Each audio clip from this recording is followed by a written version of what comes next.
Hello again. I'm going to be doing a piggyback IV.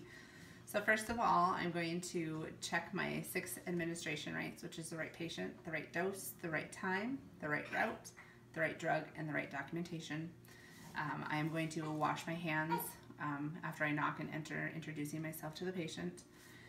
Then I am going to verify my doctor's orders, my MAR, of what the procedure we're going to be doing, which is administering Chlorphorin 560 milligrams IV piggyback every 8 hours, and I'm going to place it in a 50 milliliter 0.9% normal saline and infuse it over 45 minutes. Give 4 doses. So I'm going to start with double checking my solution, that there's no particles at the expiration date, that there's no discoloration or anything abnormal about it. When I open it, I am going to also label it for what medication we're going to be putting in it, and that is the medication label I have here, and I've already pre-filled it out, which includes the patient's name, the room number, the drug, which is Chlorphorin, the amount, who it was added by, the date, and then the time, as well as the start time and the start date, the flow rate, and the expiration date. So I'm going to do that and put it on my bag here. With that, I'm also going to obtain the medication. Oh shoot, I put that on upside down. It's supposed to be when you hang it. Oh, I did do it right. Okay, sorry. So when you hang it, that it's hanging the right way, you can read it. The medication for this particular procedure is 560 milligrams. And so I've reconstituted that per the calculation on the vial, which will then actually be 2 milliliters of this reconstituted solution. For that, also determining for our patient based on weight and age, that this is on the high end of the amount of dosage that you would use for her, depending on the severity of the infection. So I would call and verify with the physician that this is truly the correct medication, the amount of medication to administer. So with that, the 2 milliliters, I have washed my hands. I'm gonna just glove up just to be safe here. And while I am doing this, the 2 milliliters that I'm going to be adding to my solution bag, that is how I'm going to calculate over the 45 minutes of infusion. So the 50 milliliters is now 52.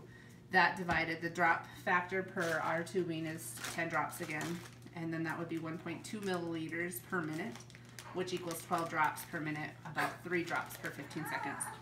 And once we get it hooked up here, we'll recalculate it, the drip. So I'm going to set this aside here and grab my needle.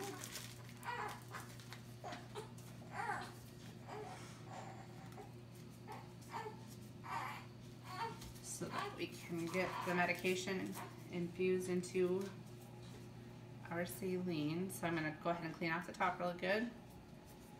I'm also going to clean off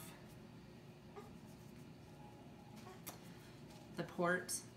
With the medication as well, I would double check the expiration date. I would check to see if there's any particles, making sure that the medication is the right medication, and that there's, if it was already open, that it was dated and initialed, etc.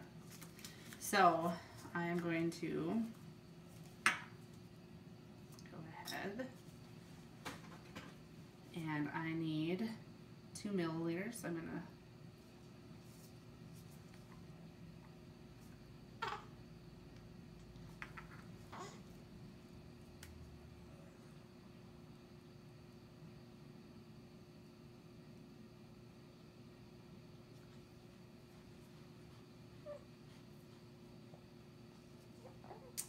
obtain my 2 milliliters, and then I did clean that and making sure that it didn't get contaminated.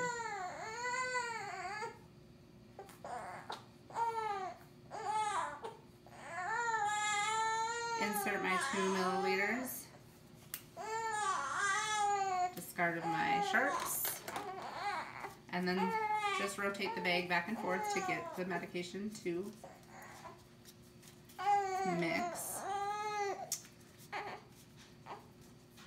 Then I'm going to go ahead and spike. Again, just inspecting the tubing, making sure everything looks good. Not contaminating our ends again. So as I pull this off,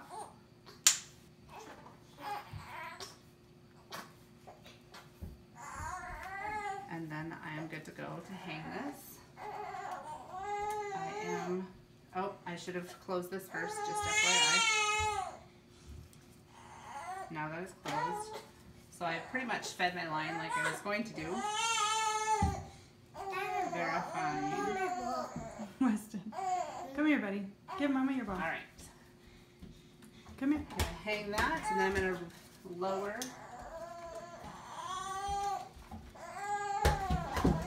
my saline so that it's lower than my medication. Hopefully this pole holds here.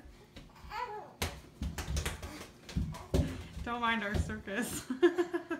And I'm gonna go ahead and clean off this port as well. And since I just touched this port, I'm gonna clean that as well. So I've got that all set up. Then I'm also, before, would inspect their hand and just make sure that if there's no redness, there's no infiltration or phlebitis before I administer the drug.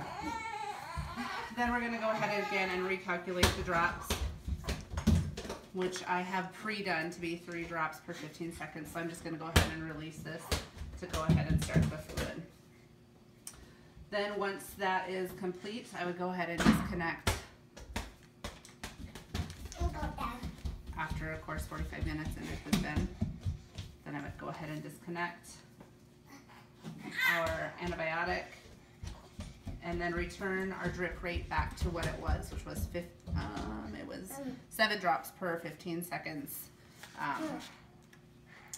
And then I would go ahead and return it back to its normal height. So we'll discard this. Return this back to our normal height.